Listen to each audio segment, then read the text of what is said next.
मैं हूँ आपके दोस्त मन कुरैशी। और मैं हूँ आपके दोस्त अनिकेत चौहान। तो छत्तीसगढ़ के बढ़िया बढ़िया गाना सुने पर और देखे बर सब्सक्राइब करो हमारे यूट्यूब चैनल मंडा म्यूजिक।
फागुन महीना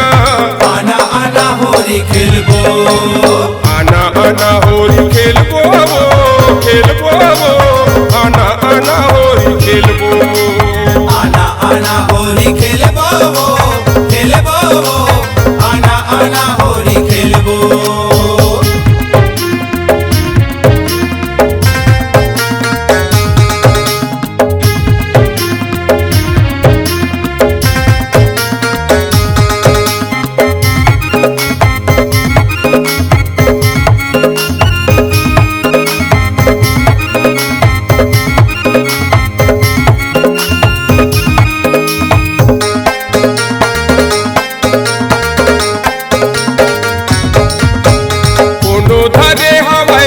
कटोरा कोनो धरे पिचकारी कोनो धरे पिचकारी वो गोरी कोनो धरे पिचकारी वो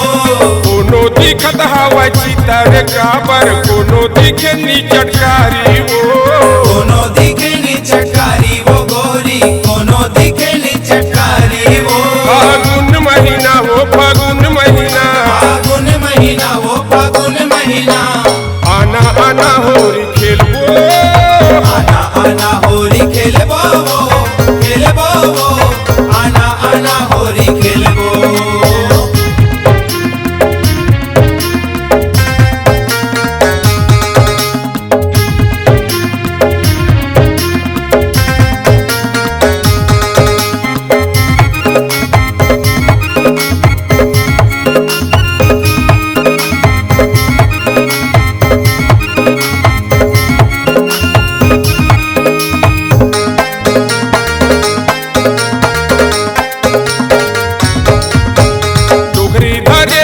कटोरा टोकरा धरे पिचकारी वो टोकरा धरे पिचकारी वो गोरी टोकरा धरे पिचकारी वो पूरी पूरा दिखे चितर काबर फागुन के फूलवारी वो फागुन के फूलवारी वो गोरी फागुन के फूलवारी वो फागुन महीना वो फागुन महीना फागुन महीना वो फागुन महीना आना आना होरी खेलबो आना आना होरी खेलबो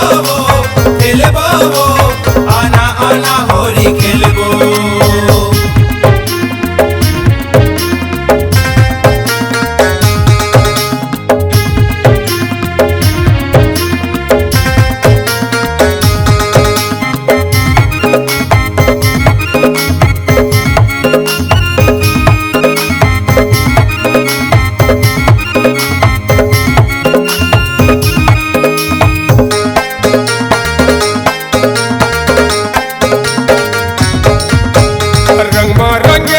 कूदत कोनो संगी गावे गाना वो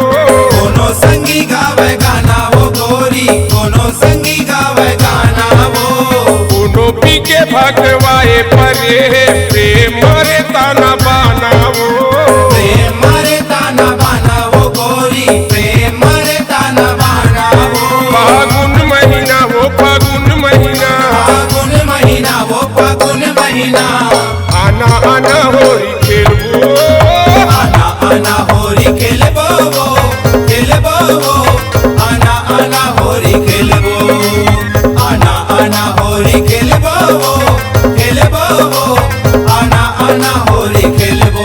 फागुन महीना हो फागुन महीना फागुन महीना वो फागुन महीना फागुन महीना हो फागुन महीना आना आना होरी खेलबो आना आना होरी खेलबो